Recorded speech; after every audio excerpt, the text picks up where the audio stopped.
Salam, salam bahagia. Untuk mempertahankan kelangsungan hidupnya, seseorang atau semua manusia harus berjuang, bekerja, berkarya, dan berusaha. Lalu bagaimana agar seseorang dalam berkarya, dalam bekerja, dalam berusaha, dalam berjuang mempertahankan kelangsungan hidupnya dapat berhasil? Firman Tuhan telah menyatakan antara lain bahwa setiap orang yang hidup harus bekerja dan berusaha. Jadi setiap orang, karena manusia adalah makhluk yang mulia, makhluk yang berakal budi, maka selayaknya lah dalam hidupnya selalu berkarya, berusaha, dan bekerja. Di dalam Kejadian sudah menyampaikan bahwa Tuhan telah menyertai di dalam kehidupan manusia, ada ternak, binatang, ada tumbuh-tumbuhan, ada tanaman untuk dikelola di dalam kehidupan manusia. Selanjutnya, setelah manusia berusaha dan bekerja, maka sebaiknya jangan bermalas-malasan. Sebaiknya berusaha tekun, ulet untuk mendapatkan hasil yang terbaik. Bukan dengan santai inginnya mendapatkan hasil yang terbaik. Jadi harus bekerja dengan sungguh, tidak bermalas-malasan, bisa bangun pagi, kemudian melaksanakan kegiatan dari hal-hal yang kecil di rumah. Karena ketika setiap orang melakukan pekerjaan setia dan rajin dari hal-hal yang sederhana yang kecil, maka kemudian akan bisa melakukan hal-hal yang lebih besar lagi. Yang ketiga, jangan menunda-nunda apa yang bisa dilakukan. Jadi lakukanlah apapun kegiatan, pekerjaan yang bisa segera dilakukan. Karena ketika kita menunda, kita akan membuang waktu menjadi percuma. Kemudian direncanakan dengan baik, sehingga semuanya terskedul, terpola, dan terencana. Kemudian di dalam setiap pekerjaan, apapun yang dilakukan, lakukanlah semuanya untuk Tuhan.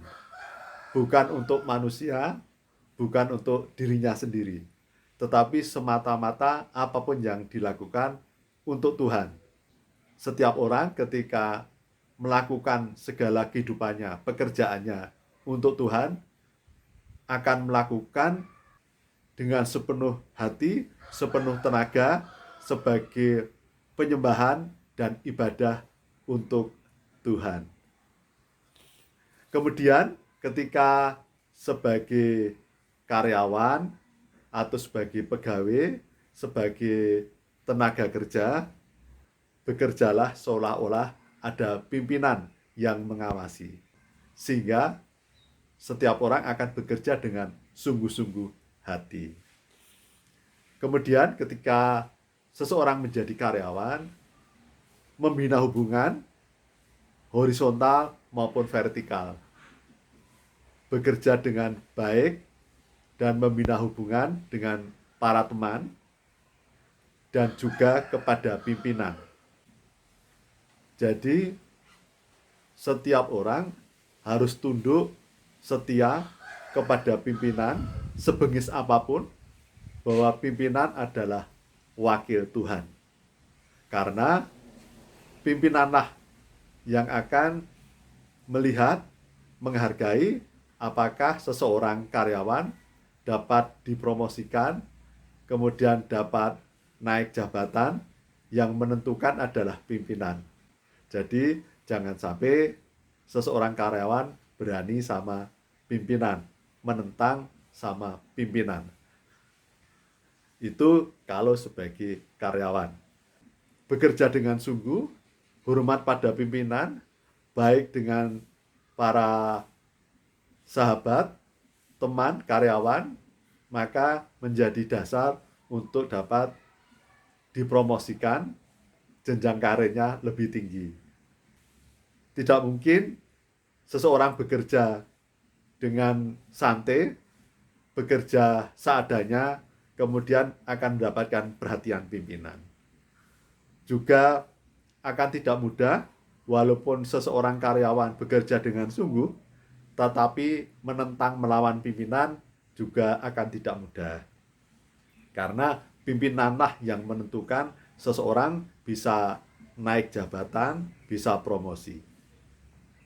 Hal yang paling utama, baik sebagai karyawan, sebagai orang yang berusaha, di dalam dirinya yang pertama, jangan besar pasak daripada tiang. Jadi seseorang yang ingin mempertahankan kelangsungan hidupnya harus mau bekerja, berusaha, sehingga mendapatkan gaji, upah, pendapatan, atau keuntungan. Dari pendapatan dan keuntungan tersebut, jangan sampai dalam hidupnya lebih besar pasak daripada tiang. Jadi kalau gajinya 2 juta misalnya, maka hidupnya jangan lebih dari 2 juta. Kemudian prinsip dasar ekonomi adalah jangan menempatkan semua telur dalam satu keranjang. Kalau keranjang itu nanti jatuh, maka telur akan pecah semuanya. Jadi, seseorang yang sudah bekerja, kemudian hidupnya tidak lebih besar pasak daripada tiang, kemudian bisa menabung. Seberapapun juga harus bisa menabung. Dan kemudian ketika tabungannya bisa bertambah, kemudian bisa investasi. Dan seterusnya. Tapi esensinya harus menempatkan semua tidak dalam satu tabungan. Kemudian ketika sudah semakin terkumpul tabungannya, bisa investasi, beli tanah, beli emas, dan seterusnya. Tetapi jangan lupa bahwa hidup ini ada kebutuhan-kebutuhan harian, kebutuhan menengah, kebutuhan investasi. Jadi ketika memiliki uang yang sudah terkumpul banyak, sangat bagus untuk investasi. Tetapi jangan lupa, tidak semua uang semuanya diinvestasikan. Berbentuk tanah misalnya, berbentuk rumah. Tetap harus ada cadangan untuk harian. Jadi setiap hari untuk hidupnya berapa anggaran untuk harian, untuk bulanan.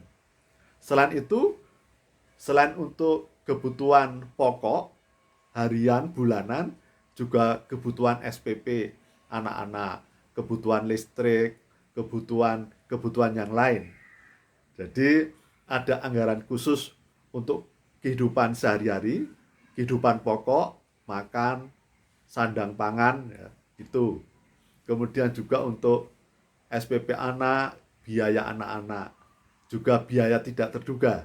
Jadi itu harus ada tabungan yang bisa diambil, kemudian mungkin punya emas, punya deposito, kemudian punya investasi. Jadi pada saat kita membutuhkan dana, cash, kesulitan, dananya sudah berbentuk investasi jangka panjang yang tidak mudah untuk dijual. Jadi saudara-saudaraku, khususnya jikalau saudara-saudaraku sebagai karyawan maupun berusaha, sekali lagi saya sampaikan, bekerjalah dengan sungguh. Kemudian bagi para karyawan, hormatilah pimpinan, para teman-teman, dan anak buah. Kemudian bagi para karyawan maupun yang berusaha, hiduplah jangan lebih besar pasak daripada tiang. Kemudian menabung sedikit demi sedikit. Kemudian tabungannya dibagi-bagi untuk kebutuhan pokok sehari-hari, kebutuhan biaya anak-anak, dan hal-hal yang lainnya, kemudian kebutuhan-kebutuhan yang lain. Dananya sudah dibagi-bagi, diplot sesuai dengan kebutuhannya. Dan kemudian juga diinvestasikan, berbentuk emas yang mudah dijual, kemudian berbentuk tanah yang aman, tetapi tidak mudah langsung bisa dijual pada saat itu juga. Kemudian ketika tabungan semakin besar, bisa berinvestasikan saham, forex, dan sebagainya. Tetapi jangan sampai anggaran atau dana kebutuhan itu dipakai untuk satu hal saja. Jadi tetap harus dibagi-bagi. Tidak boleh dana anggaran untuk kebutuhan pokok diambil untuk kebutuhan investasi. Nanti kita seperti memiliki investasi banyak, tapi untuk hidup sehari-hari malah tidak ada. Demikianlah saudara-saudaraku, ketika kita mau hidup, maka kita harus bekerja. Kemudian, agar hidup kita terpola, maka pendapatan sebagai karyawan atau keuntungan berusaha jangan sampai lebih besar pasak daripada tiang. Kemudian sisanya bisa ditabung, semakin besar untuk investasi, emas, tanah, dan sebagainya. Tetapi anggaran harus sudah terbagi-bagi. Jangan sampai tidak memiliki anggaran untuk kebutuhan sehari-hari. Salam, salam bahagia, Tuhan memberkati.